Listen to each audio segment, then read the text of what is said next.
There's been various studies which maybe look at a correlation between the two, but not a causation.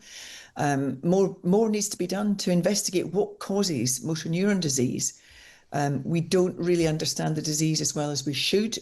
We are understanding it better as time goes on and as we learn through further research. Now, the former England player Lewis Moody has revealed that he has motor neurone disease. He was a noted rugby union player, of course, now aged 47, part of the Rugby World Cup winning team back in 2003. Now, fellow rugby players Doddie Weir and Rob Burrow have died from MND in recent years. Here is Lewis Moody speaking to the BBC. I think it's safe to say it came as a fairly sizable shock to all of us, but I think over the last couple of months, in particular the last couple of weeks, we've had this sort of lingering in the back of our minds, and this sort of news, and until we were actually told on the day in the appointment, I don't think it really sunk in. But in myself, I feel absolutely fine. That's Lewis Moody. Well, we can talk now to the sports broadcaster Jill Douglas, who is a patron of the charity My Name's Doddie Foundation, founded by the player Doddie Weir. And I know, Jill, you were a friend of Doddie Weir. How were you when you heard about Lewis Moody, and what impact do you think his very brave public announcement of his diagnosis is going to have? Well, it was heartbreaking news. I know Lewis, watched him play many, many times, interviewed him on multiple occasions, and have been with him at many, many charity events over the years.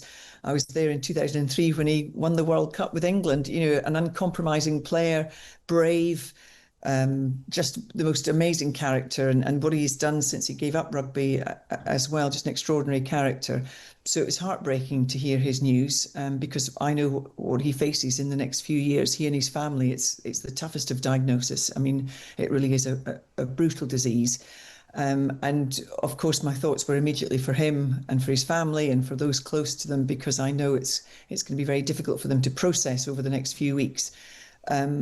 It was a terrible diagnosis for Doddie and Ed Slater and others, anyone who's been given this diagnosis.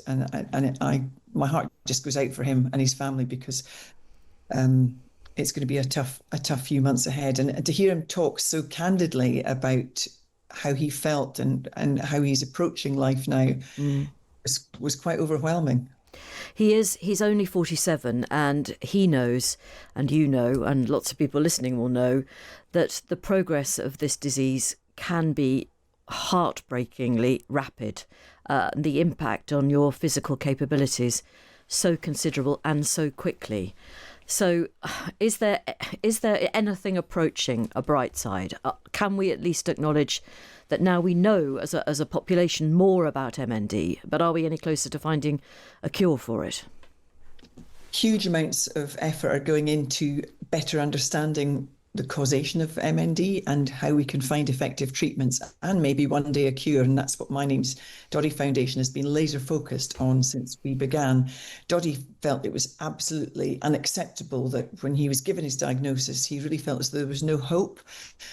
He wasn't offered any treatment other than something that had been licensed in 1996, which could potentially add a few months to your life. So I think when Doddie had his diagnosis, we felt as though there was very little in the way of hope, because perhaps the investment wasn't there and the focus wasn't there. In the last few years, for a variety of reasons, I think breakthroughs in stem cell technology, gene therapy, drug repurposing, there is a sense that we are shifting in the right direction, and there is a sense of hope. And I think it's right to be positive looking ahead. Our foundation has invested more than £20 million into really important research. More money is needed, obviously. We keep saying it's not a disease that's incurable, it's just underfunded. And I think if we really focus our minds on it, because it could be the breakthrough that we need that will help other neurological diseases as well. That said, at the moment, there is very little by way of treatments for people, depending on what type of MND they're diagnosed with, whether it's a specific, if they suffer from a specific gene, or if it's sporadic, which is what the vast majority of people are suffering from. So superficially, I think you couldn't blame a member of the public for thinking, well, there's clearly a link between high impact sports like rugby and MND, is there?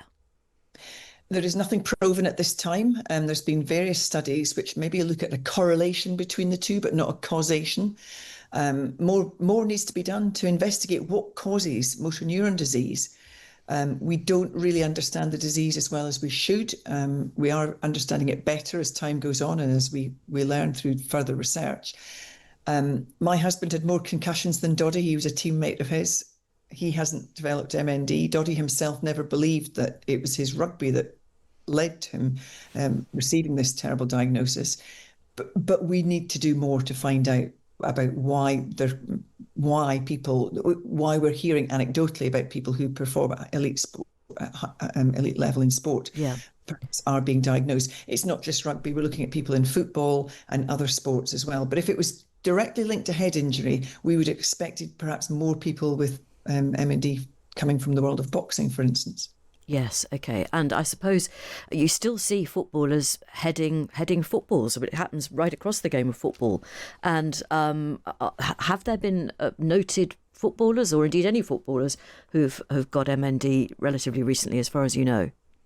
Yes, several Right. elite footballers, which is, heartbreaking to hear as well. I mean, we don't want to hear of anybody being given this terrible diagnosis. Because they are footballers, rugby players, they tend to be in the news, cricketers as well. Yeah.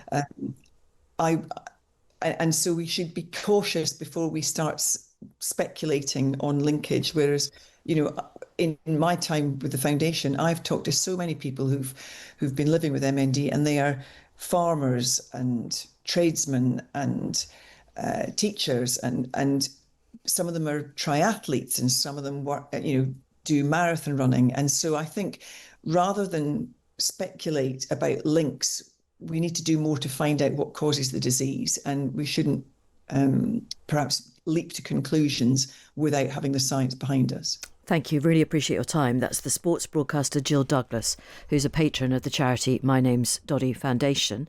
Let's bring in Dr. Jonathan Cooper-Knock from the University of Sheffield.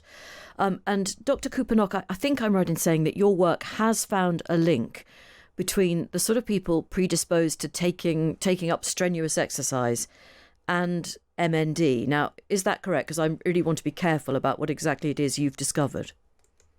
Yeah, thank you for having me on. So my work is focused on sort of causes of motor neuron disease, trying to understand that. And, and I think as has been highlighted in the conversation, there's been people have tied a line between sort of exercise and motor neuron disease. But clearly, the vast majority of people who do exercise at high levels, at any level, don't have motor neuron disease. These are some of the most healthy people alive. Exercise is really, really good for you. So my work and the work I do in collaboration with sort of, other people at the University of Sheffield, funded by My Name's Doddie, actually, is trying to understand, who is at risk of that? Who is potentially at risk of sort of, bad things with lots of exercise? Is it everybody who, can we then sort of identify those people and prevent that harm? And so what we've done is we look at that, and we find that the very highest, extreme levels of exercise in very specific people could potentially be linked to risk of motor neuron disease. And that we think, those very specific people perhaps have a molecular defect, which might, in some way, I describe it as almost take the brakes off. It could almost help the motor neurons fire, at that extreme level, but it could also perhaps then put them at slightly increased risk. So we're trying to think about how we could approach that with a molecular level treatment.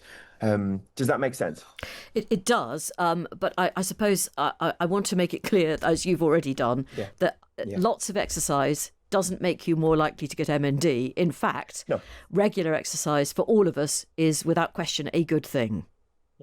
Absolutely. So I think that's really, really important. I wouldn't, I'm a clinician as well, and I never, ever, ever tell anybody to reduce their level of exercise, because reducing exercise is always bad for us. I think that's very clear. So I think probably the best evidence for this. So there was a study from a researcher called Fang Fang in Sweden looking at the Velocipet ski race. So this is a cross-country ski race, more than 1,000 people a year. It's a really big thing. If you're in the top 5% of that race, then your risk of motor neuron disease is about 4 times the background population. Okay. Yeah. Still, most people in that 5% don't get disease.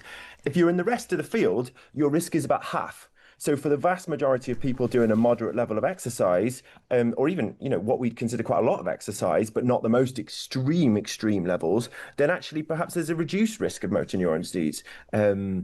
Is that clear? Yes, but I guess, again, I use the word superficial when I was talking to Jill Douglas. I think for perhaps lots of us who will look at this story and remember Lewis Moody in his World Cup winning pomp, will think that there has to be a link between high impact, high octane sporting achievement and this particularly cruel disease. But you are, I think, as keen as Jill was to make it clear that the truth is we don't know yet. Most people who have done that level of exercise are some of the healthiest people on the planet.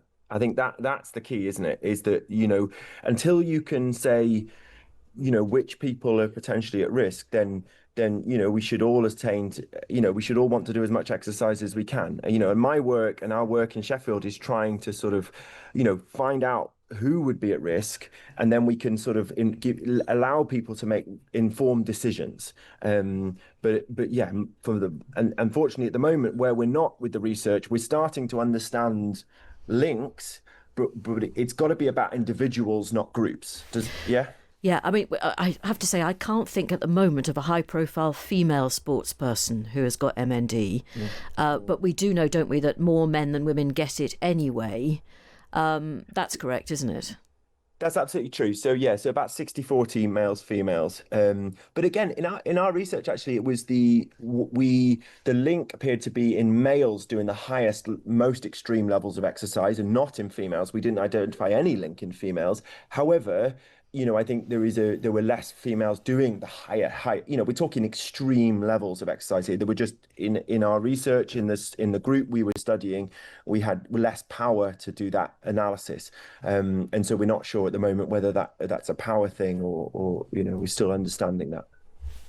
Thank you very much indeed. I really appreciate it, but I think it's such a sad thing, not least because so many of us remember, and the cricketer as well, Sid Lawrence, remember him as well playing, and you remember Lewis playing, and you remember Doddie Weir playing.